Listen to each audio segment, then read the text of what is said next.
على سيدنا محمد. الحمد لله وكفى وسلام على عباده الذين اصطفى أما بعد فأعوذ بالله من الشيطان الرجيم بسم الله الرحمن الرحيم قل يا أيها الكافرون لا أعبد ما تعبدون ولا أنتم عابدون ما أعبد ولا أنا عابد ما عبدتم ولا أنتم عابدون ما أعبد لكم دينكم ولي دين. وقال سبحانه وتعالى كما ورد في سورة اللهب تبت يدا أبي لهب وتب ما أغنى عنه ماله وما كسب سيصلى نارا ذات لهب وامرأته حمالة الحطب في جيدها حبل من مسد صدق الله العظيم. ভাই মহতরম বুজুর্গ দোস্ত, আমাদের আলোচনা চলছিল সিরাতুন নবীর উপরে। আর যেহেতু রবিউল আউয়ালের মাস গত হয়েছে, আমাদের আলোচনা কিন্তু শেষ হয়নি। আর এই আলোচনাটা এমনই একটা আলোচনা যেটাকে মহাসমুদ্র বলা যেতে পারে। হুজুরের জিন্দগি একটা মহাসমুদ্র, যে কারোর লফস নেই, কারোর কলমে ওরকম আয়ত্ত নেই যে হুজুরে পাক সাল্লাল্লাহু আলাইহি ওয়াসাল্লামের পুরো জিন্দগিকে এক ব্যক্তি কলম বন্ধ করতে পারে, অথবা এক ব্যক্তি পুরো হুজুরের জিন্দগিকে লফসান জিকির করতে পারে। সম্ভব নয়, লামুনকিন। তো সেই জন্য রসুলে করিম সাল্লাল্লাহু আলাইহি ওয়াসাল্লামের জিন্দগির কিছু অংশ, সামান্য থেকে সামান্যতম অংশ আমরা আলোচনা করেছি। আজকেও সেই ধারাবাহিকতায় আমরা আলোচনাটাকে নিয়ে আসব। যে দেখেন, আমরা সূরা কাফিরুন আলোচনা করব, তার সাথে সাথে তাব্বাত ইয়াদাকেও আমরা পড়েছি, সূরা লাহাব। আমরা যদি কোরআনের উপরে গৌর ফিকির করি, আমি তর্জমা পরে করব, কিন্তু আগে এই কথাগুলো বলে নিই, খুব গুরুত্বপূর্ণ কথা। আমরা যদি কোরআনে পাকের উপরে গৌর ফিকির করি, দেখা যাবে যে দৌরে সাহাবা এবং নবী করিম সাল্লাল্লাহু আলাইহি সাল্লামের যে দৌর ছিল, মুহাম্মদুর রাসূলুল্লাহ সাল্লাল্লাহু আলাইহি সাল্লামের যে দৌর আর সাহাবা একরামদের যে দৌর ছিল, দৌরে সাহাবাতে আমরা আয়াত, সূরা আর তার সাথে সাথে মঞ্জিল, এই তিন জিনিসের তাসাউর করতে পারি। একটা পয়েন্ট বোঝেন। আয়াত, কোরআন শরীফের এক একটা সেন্টেন্স আয়াত। সূরা, সুর বলা হয় প্রাচীরকে, প্রাচীর, সুর। এই প্রাচীর যখন ঘেরা হয় তখন তার মধ্যে সমস্ত প্ল্যানিং করা হয়। যেমন চীনের প্রাচীর, আমরা ইতিহাসে পড়েছি, ওই চীনকে ঘিরে নেওয়া হলো। যখন চীনের পাঁচিল দেওয়া হলো, এর ভিতরে প্ল্যানিং হবে সব কিছু। এর ভিতরে থাকবে স্কুল থাকবে, হসপিটাল থাকবে, বাজার থাকবে, মানুষের বসতির জন্য জায়গা থাকবে, যাবতীয় মানুষের প্রয়োজন এর ভিতরে প্ল্যানিং হবে। যাবতীয় বিচারালয় থাকবে, যাবতীয় প্ল্যানিং এর ভিতরে হবে। সুর, ওটাকে ঘিরে দেওয়া হবে। তো এখান থেকে সূরা শব্দ এসছে, কোরআন শরীফের সূরা। তো এক একটা সূরা ওরকম ধরুন পাঁচিলের মতো, যা প্ল্যানিং করা আছে, মানুষকে যে ইসলাহ করার যে বায়ান আল্লাহ পাক দিয়েছেন, তার মধ্যে সব ভিতরে প্ল্যানিং আছে। এটা সূরা। আয়াত বলা হয় ওই সূরার এক একটা সেন্টেন্সকে আয়াত। আর মঞ্জিল বলা হয় যে দৌরে সাহাবাত, এই তিন ইস্তেলাহ দৌরে সাহাবাতে তিন ইস্তেলাহ। তো মঞ্জিল বলা হয় যে কোরআন শরীফের বিষয়বস্তুর উপরে গৌর ফিকির করার ক্ষেত্রে 7 মঞ্জিলে কোরআন শরীফকে বিভক্ত করা হয়েছিল। আর দৌরে সাহাবাতে সাহাবা একরাম রিদওয়ানুল্লাহ আলাইহিম আজমাইনদের কোরআন তেলাওয়াতের যে তরতিব ছিল, মসনুন তরতিব যেটা সাহাবা একরামের ছিল, সেটা হচ্ছে যে প্রতিদিন এক মঞ্জিল করে তেলাওয়াত করতেন, গিয়ে 7 মঞ্জিলে গিয়ে কোরআনে পাক খতম হয়ে যেত। প্রতি সপ্তাহে একটা করে খতম করতেন। মাসে 4 খতম সাহাবা একরাম রিদওয়ানুল্লাহ আলাইহিমদের মামুল ছিল এটা। সেই এতেবারেতে তো একটা আমাদের ধারণা তৈরি হয় যে কোরআন 7 মঞ্জিলে বিভক্ত ছিল এবং তাদের তেলাওয়াতের তরতিব এরকম ছিল। আচ্ছা, হযরতে আম্মাজান আয়েশা রাদিয়াল্লাহু তাআলা আনহাকে যখন কোনো তাবেঈন হযরত যখন প্রশ্ন করেছেন যে রসুল করিম সাল্লাল্লাহু আলাইহি সাল্লামের চরিত্র কেমন, সিরাত কেমন, তখন তারা বলেছিলেন যে আলাস্তুম তাকরাউনাল কোরআন। আম্মাজান জবাব দিয়েছিলেন যে আলাস্তুম তাকরাউনাল কোরআন, তোমরা কোরআন পড়োনি? তারা বলেছিল বেশক আমরা কোরআন পড়েছি, কিন্তু আমরা তো প্রশ্ন করছি রসুল করিম সাল্লাল্লাহু আলাইহি সাল্লামের চরিত্র সম্পর্কে। আওয়াজ বোঝা যাচ্ছে তো নাকি? আওয়াজ, চরিত্র সম্পর্কে। তখন বললেন কানা খুলুকুহুল কোরআন, 30 পারা কোরআনটাই হুজুরে পাক সাল্লাল্লাহু আলাইহি সাল্লামের সিরাত। হুজুরে পাক সাল্লাল্লাহু আলাইহি সাল্লামের পুরো জিন্দেগির বাস্তব মডেল যদি দেখতে চাও তো 30 পারা কোরআন হচ্ছে হুজুরের মডেলের থিওরি, আর মডেল হচ্ছে হুজুরে পাক সাল্লাল্লাহু আলাইহি সাল্লাম প্র্যাকটিক্যাল, আর কোরআন হচ্ছে তার থিওরি। তো সেই অ্যাঙ্গেল থেকে কোরআনে পাককে যদি আমরা দেখি যে পুরো 30 পারা কোরআন শরীফটাই রসুলের পাক সাল্লাল্লাহু আলাইহি সাল্লামের একটা সিরাতুন নববী বলা যেতে পারে। আচ্ছা, এরপরে দৌরে সাহাবার পরে কিছু মুফাসসিরিন হযরত আরেকটা ভাগ করেন যে কোরআন শরীফকে 7 ভাগে ভাগ করেন, আর সেটাতে মাক্কি কিছু সূরা আর মাদনী কিছু সূরাকে নিয়ে একটা গ্রুপ তৈরি করেন। মাক্কি মাদনী, মাক্কি মাদনী, এরকম করে 7 গ্রুপ তৈরি করা হয়েছে। আচ্ছা, আরও একটা জিনিস যদি, একটা হচ্ছে নুজুলে তরতিব, কোরআন শরীফ যে তরতিবের সাথে নুজুল হয়েছে, আর কোরআন শরীফের যে মুসহাফ আমাদের হাতে বর্তমানে আছে, দুটো কিন্তু আলাদা আলাদা। কোন অ্যাঙ্গেল থেকে? কথা খুব ঠান্ডা মাথায় বোঝার চেষ্টা করেন, বুঝতে চেষ্টা করুন। আল্লাহ পাক যেন আমাদের তৌফিক এনায়েত করেন, আমিন। তো সেটা হচ্ছে যে একটা হচ্ছে নুজুলে কোরআনের তরতিব, আর একটা হচ্ছে যে মুসহাফে কোরআন যেটা আমাদের হাতে বর্তমানে উপস্থিত আছে তার তরতিব, দুটো আলাদা। আচ্ছা, আমাদের হাতে যে কোরআনের মুসহাফ আছে সেই মুসহাফে প্রথম সূরা কি আছে? সূরাতুল ফাতিহা। যদি প্রশ্ন করা হয় কোরআন নাজিল হয়েছে সর্বপ্রথম কোন সূরা, উত্তর কি হবে? ইকরা বিসমি রাব্বিকাল্লাযী খালাক, খালাকাল ইনসানা মিন আলাক। তো নুজুলের এতেবারেতে যদি কোরআনকে জমা করা হতো আর কোরআনকে মুসহাফের রূপ দেওয়া হতো, তাহলে প্রথম সূরা কোনটা হতো? সূরাতুল আলাক। ইকরা বিসমি রাব্বিকাল্লাযী খালাক দিয়ে কোরআন শুরু হতো। কিন্তু নুজুলের তরতিব অনুযায়ী কোরআনের মুসহাফকে সাজানো হয়নি, বলকে আল্লাহ পাক যে তরতিব শিখিয়েছিলেন মুহাম্মদুর রাসূলুল্লাহ সাল্লাল্লাহু আলাইহি সাল্লামকে, পরবর্তী সময়ে সেই মুসহাফে কোরআন সেইভাবেই সাজানো হয়েছে। প্রথমে সূরা ফাতিহা, তারপরে সূরা বাকারা, তারপরে বাকি সূরাগুলোকে এইভাবে সাজানোর তরতিব কায়েম করা হয়েছে।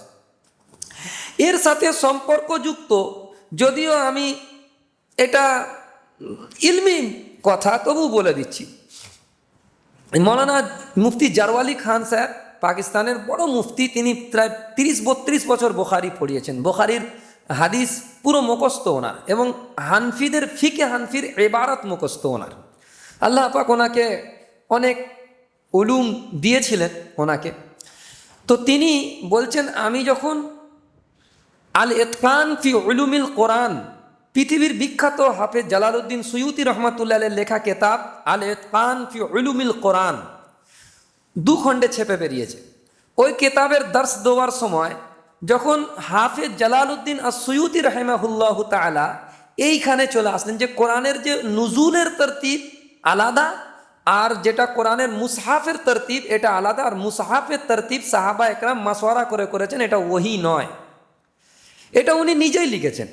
কিন্তু মুফতি জারওয়ালি খান সাহেব বলছেন, আমি যখন ছাত্রদেরকে এটা পড়াবো তখন আমার মনের মধ্যে একটা হিচকাহাট এসছে যে কথা সহি লিখেননি, কিন্তু এত বড় আলেমের খণ্ডন করা তো উচিত নয় যে আওয়ামদের মানে ছাত্রদের মজমাতে। তিনি ওটা মনের মধ্যে খুব কষ্ট হচ্ছিলেন, কিন্তু উনি ওইটাই বললেন যে আল্লাহ পাক যে কোরআন নাজিল করেছেন নুজুলের তরতিবও আল্লাহ পাক নাজিল করেছেন, আর মুসহাফের তরতিবও भी আল্লাহ পাক ওহির মাধ্যমে নবীজিকে জানিয়েছেন, এইটা বললেন। হাফেজ জালালউদ্দিন সুয়ুতির নামও নিলেন না, আর কথাটা এইভাবে বললেন। ওনাদের মানে জিন্দগির আদত হচ্ছে এরকম যে ওনারা এমনি পড়ানোর পরে 10টার সময় ছুটি হয়, ছুটি হওয়াতে ওনারা নাস্তা করেন, খাবার খেয়ে নেন, খাওয়ার পরে ঘুমিয়ে নেন, জোহরের নামাজ পড়ান ঘুম থেকে উঠে, আর তারপরে আর শোন না, ওনারা আরাম করেন না, তারপরে ওনারা আবার পড়ানোতে ব্যস্ত হয়ে যান। তো উনি বলছেন আমি মাদ্রাসার কাছ থেকে ফারেগ হয়ে ওই দর্শ দিয়ে বাড়িতে এসে খাওয়া দাওয়া করে ঘুমিয়েছি। তো ঘুমানোর পরে স্বপ্নে দেখছি যে হাফেজ জালালউদ্দিন সুয়ুতি রাহিমাহুল্লাহ তাআলা স্বপ্নে এসছেন আর বলছেন যে তুমি যে তরতিব বলেছো ওটাই সঠিক, আমি আমার কেতাবে ভুল লিখেছি, আমি যে কেতাবে আমার এই কথাটাকে দোহরে নিয়েছি ও কেতাব আমি তোমার কাছে পাঠাচ্ছি। এইটা বলেছেন, উনি ঘুম ভেঙে গেছে। উনি জোহরের নামাজ পড়িয়েছেন, পড়ানোর পরে ওনার কাছে কিতাব ওনারা বস্তা করে কেতাব নিয়েছে, ওনার ঘরে ঘরে আসেন যারা বড় বড় আলেম হন, তাদের ঘরে যান। তো বলছেন যে অনুমতি চাইছে, ওনার যে গেটম্যান আছে, গেটম্যান অনুমতি চাইছে, কিতাবওয়ালা এসছে, বলছে ওকে জিজ্ঞাসা করো আজকে কোনো হাফেজ জালালউদ্দিন সুয়ুতির কেতাব নিয়ে এসছে। তো জিজ্ঞাসা করেছে, উনি জবাব দিয়েছেন যে না, আজকে কোনো হাফেজ জালালউদ্দিন সুয়ুতির কোনো কেতাব আমার কাছে নেই। কি মন গেল, উনি বললেন যে ওনাকে ডাকো। ডেকেছেন, বলছেন নেই, বলছেন না, বলছে পুরো ব্যাগ ঢালো, আজকে সব ব্যাগ সব কিনে নেবো। পুরো ঢেলেছে, ঢেলছে 1 2 3 4 করে দেখছে একদম আখিরে হাফেজ জালালউদ্দিন সুয়ুতি রহমাতুল্লাহের ওই কেতাব যেখানে তিনি ওই কথাকে দোহরে নিয়েছেন, ওই কেতাব পাওয়া গিয়েছে। তো যারা কেতাবের প্রতি দিলচস্পি থাকে আল্লাহ পাক তাদেরকে এইভাবে মদত করেন। এটা তাদের এই সমস্ত আল্লাহওয়ালাদের একটা ঘটনা আমি জিকির করে দিলাম। তাহলে এটা আমাদের আকীদার মধ্যে বসিয়ে নেওয়া দরকার যে কোরআনে পাকের যে মুসহাফ আমাদের সামনে আছে ওহির মাধ্যমে, ও সাহাবা একরামের শুধু মাসওয়ারার ভিত্তিতে নয়, বলকে ওহির মাধ্যমে তরতিব সাজানো হয়েছে, এটা আল্লাহ পাকের পক্ষ থেকে। এটাই জালালউদ্দিন সুয়ুতি রহমাতুল্লাহের ফয়সালাও তাই। তো সেই জন্য এই তরতিব, আচ্ছা এই তরতিবের দিকে যদি আমরা নজর করি, দেখা যাবে যে আমরা তো গাফেল ব্যক্তি, আমরা গাফেল।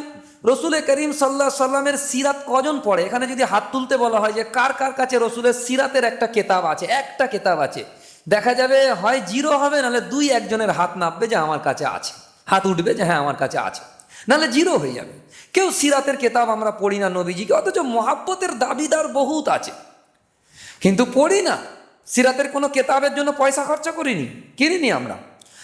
এবারে রইল কথা যে আমাদের একটা দাবি থাকে, যেমন স্কুলে আমরা পড়তাম তখন একটা দাবি ছিল যে আমরা পুরো বই, পুরো টেক্সট পড়বো না, আমাদেরকে একটা সংক্ষিপ্ত সাজেশন বুক দাও, যেটা আমরা পরবর্তীতে মাধ্যমিক পরীক্ষার সময় কিনতাম বাজার থেকে, যে সাজেশন বুক। এত মোটা বই থেকে সাজেশন করে একটা পাতলা বই করে দিয়েছে, যারা স্কুলে পড়েছে সকলেই জানে। ঠিক ওরকমই 30 পারা কোরআন শরীফে রসুল করিম সাল্লাহ সাল্লামের পুরো জিন্দগি, পুরো সিরাত তফসিলের সাথে বয়ান করা আছে। এখন আমাদের যেমন আমরা গাফিল, তো আমাদের দাবি অনুযায়ী যে একটা সংক্ষিপ্ত সিরাতের নোটবুক আমাদেরকে দেন ইয়া আল্লাহ।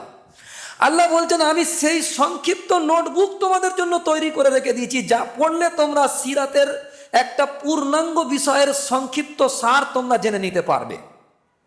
আর সেটা কি? সেটা হচ্ছে ওই যে সূরাতুল আলাম তারা কাইফা ফাআলা রাব্বুকা, সূরা ফিল থেকে নিয়ে সূরা নাস পর্যন্ত এই 10টা সূরা হচ্ছে পুরো 30 পারা কোরআন শরীফের সিরাতে নববীর একটা খোলাসা, পুরো আল্লাহ সুবহানাহু ওয়া তাআলা আমাদেরকে দিয়ে দিয়েছেন।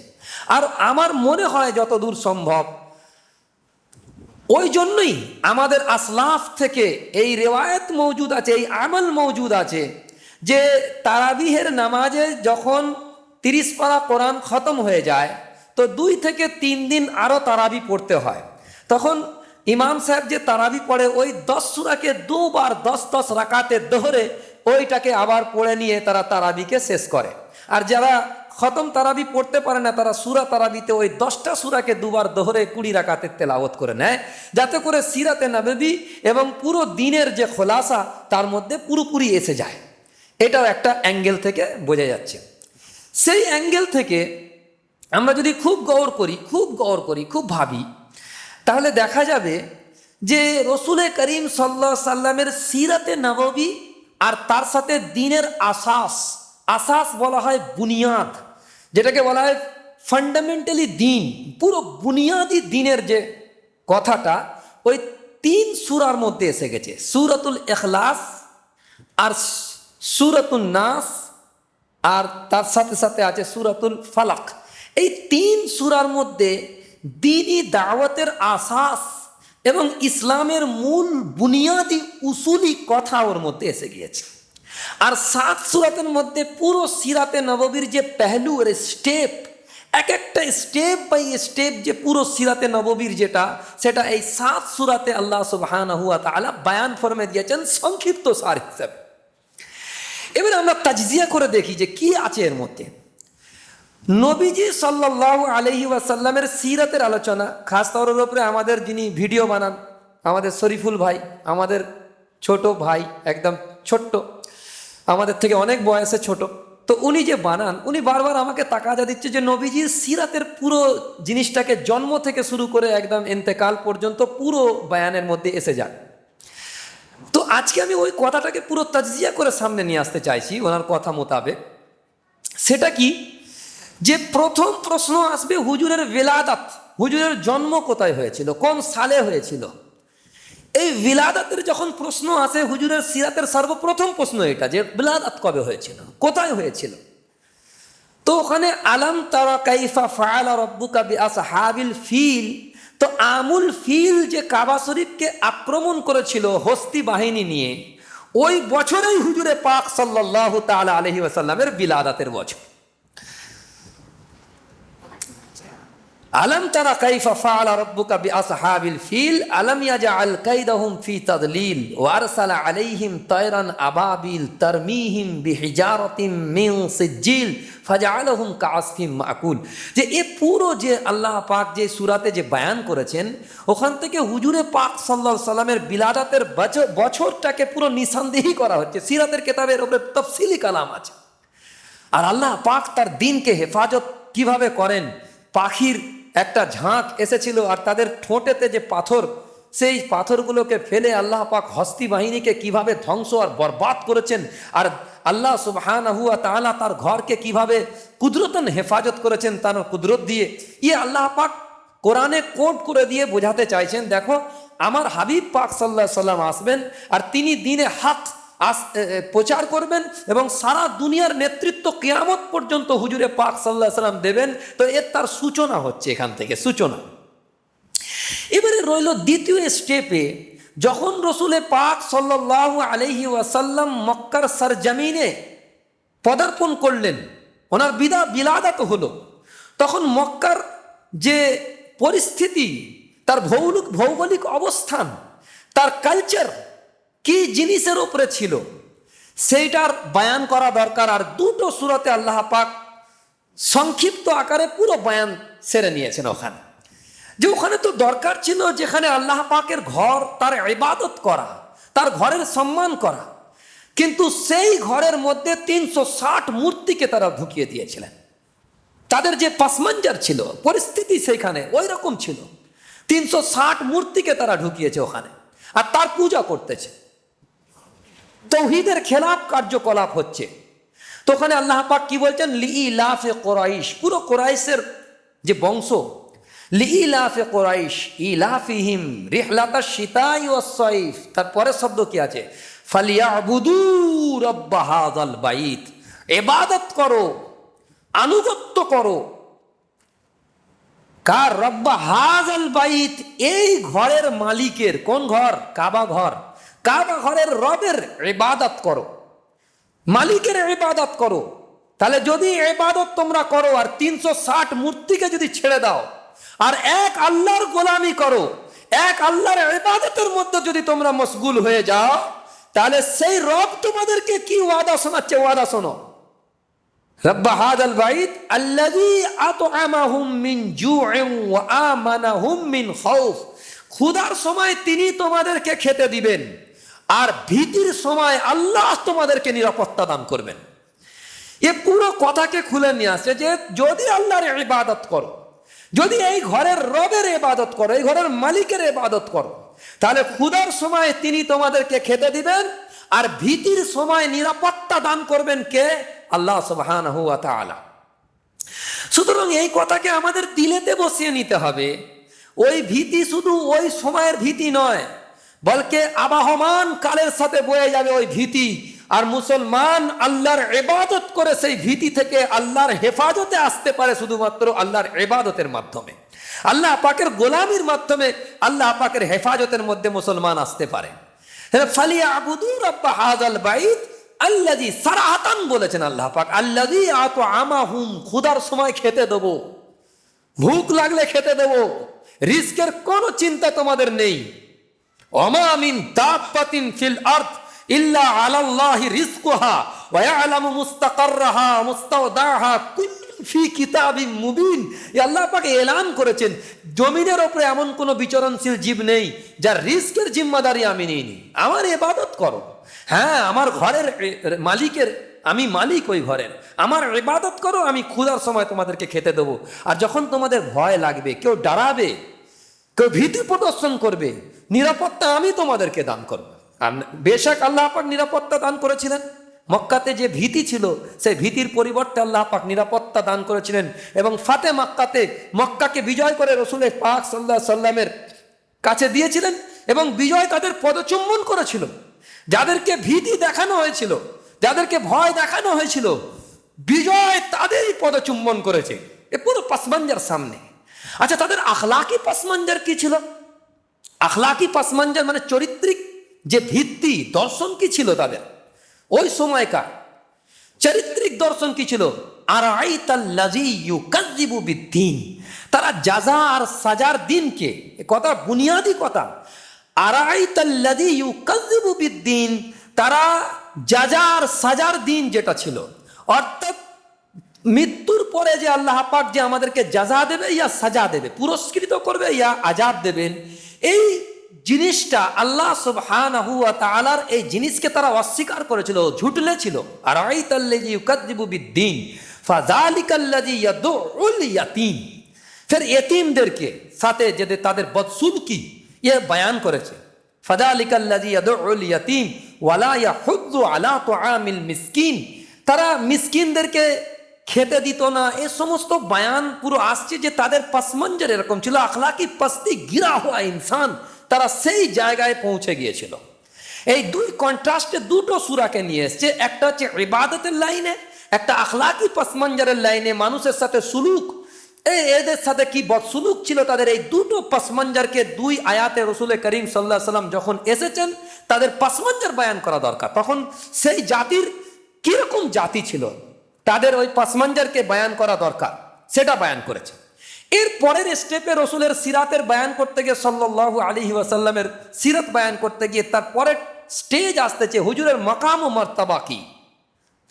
আর মাকাম ও মার্তাবাকে কোরআনে পাকের বিভিন্ন সূরাতে তাফসীলের সাথে আল্লাহ পাক বয়ান করেছেন। পুরো 30 পারা কোরআন ভরে পড়ে আছে পড়ো এর উপরে যে রসুলের পাক সাল্লাল্লাহু আলাইহি ওয়াসাল্লামের মাকাম ও মার্তাবা কি।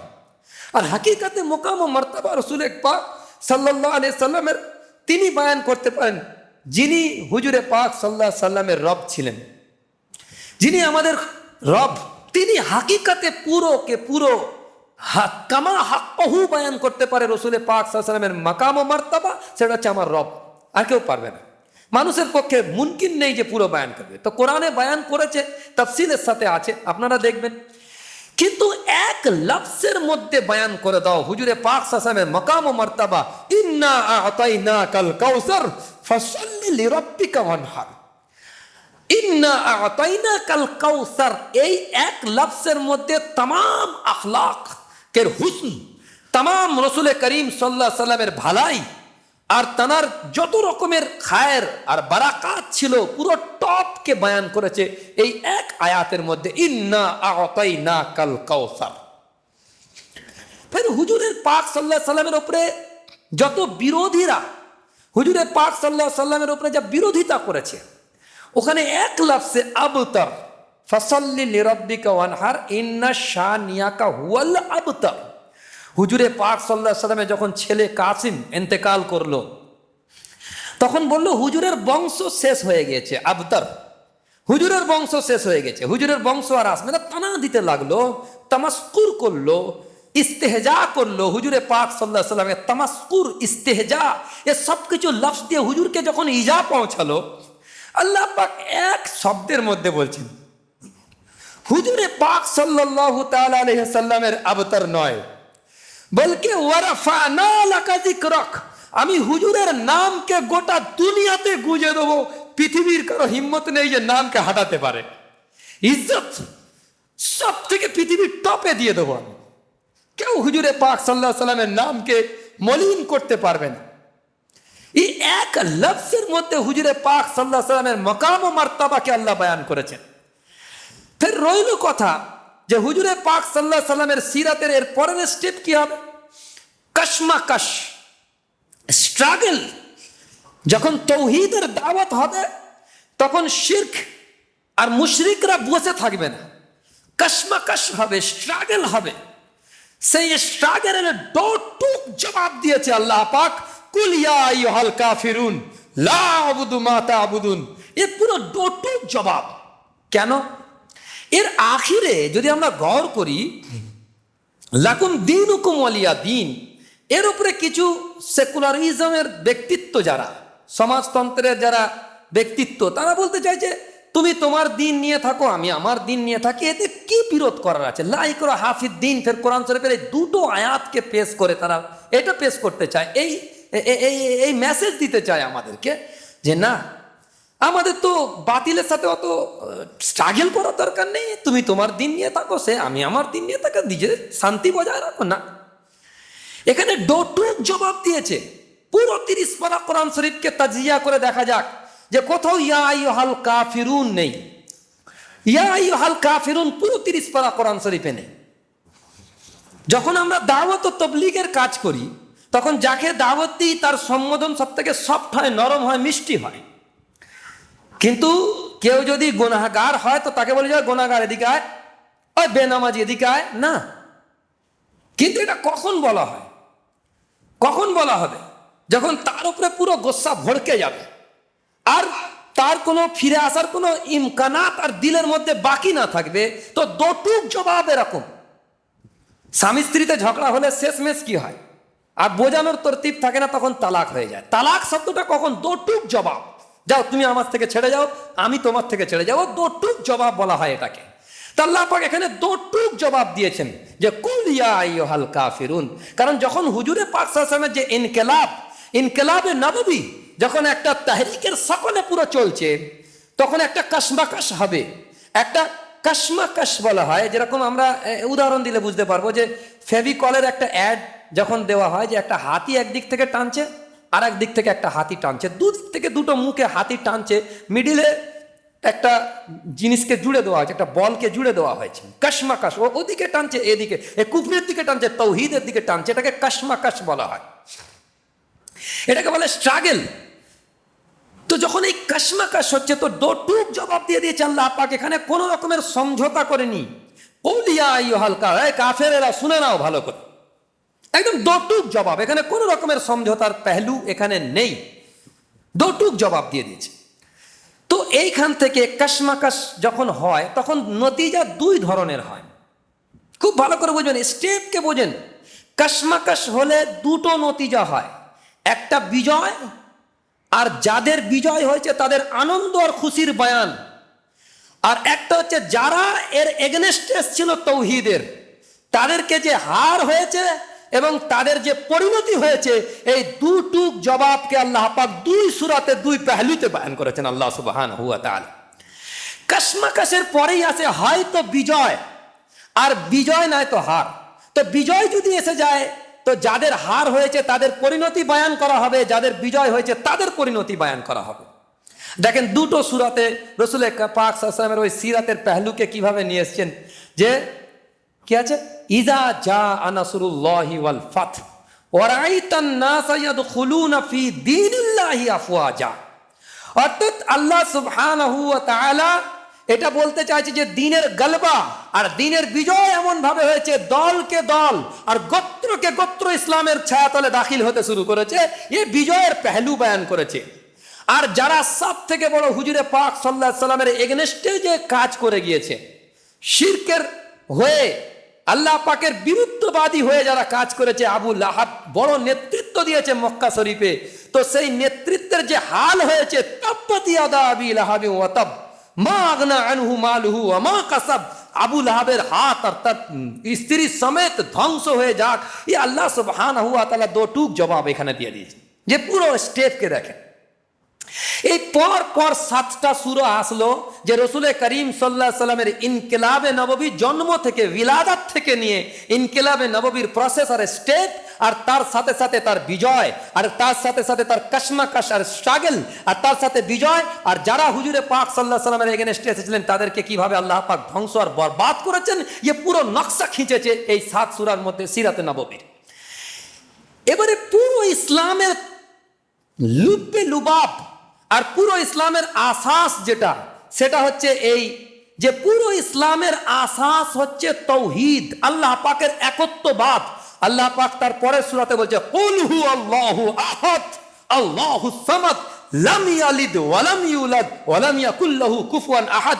ये পুরো এক তৌহিদকে, আল্লাহ পাকের একত্ববাদকে খুলে এমন বয়ান করেছে যে 3 বার কেউ যদি পড়ে কোরআনের 1/3, 1/3 হচ্ছে তৌহিদের ব্যাপারে বয়ান করেছে। কারণ কোরআন তো 3 পার্টে বয়ান হয়েছে, তৌহিদ, রিসালাত আর আখিরাত। তো তৌহিদের পুরো বয়ান একটা পুরো 7 সমুদ্রের পানিকে একটা কুঁজোতে, একটা কলসির মধ্যে কেউ যদি বন্ধ করে দেয়, আর সেটা হচ্ছে পুরো 30 পারা কোরআন শরীফের যে তৌহিদ আল্লাহ বয়ান করেছে, পুরো তৌহিদকে একটা সূরার মধ্যে যে একসাথে ঢুকিয়ে নিয়েছেন, ওটা সূরা ইখলাস।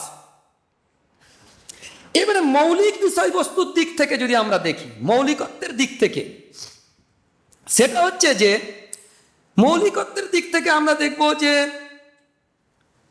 ইসলামের মৌলিক দিক একটা হচ্ছে ইলাহুন নাস। আলা কি আছে একদম শেষেতে, কি আছে একদম শেষের সূরাটা, কুল আউযু বিরাব্বিন নাস।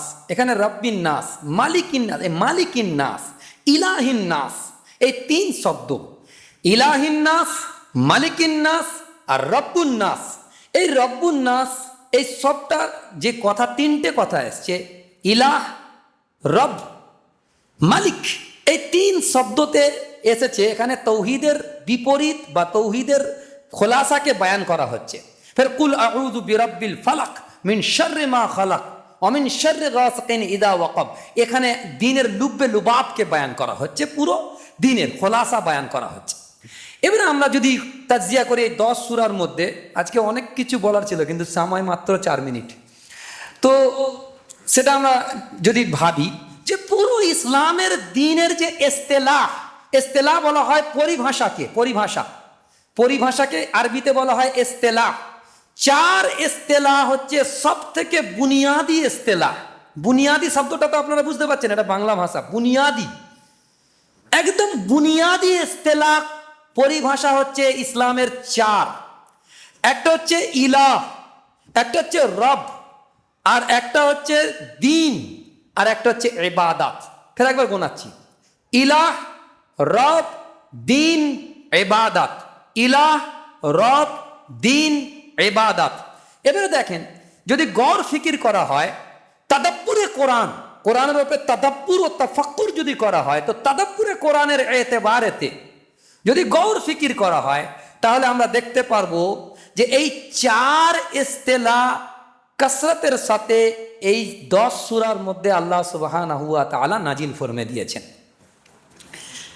দেখেন, ইবাদত, ফালিয়াবুদু রাব্ব হাযাল বাইত, এই শব্দটা নিয়ে এসেছেন, ফালিয়াবুদু রাব্ব হাযাল বাইত।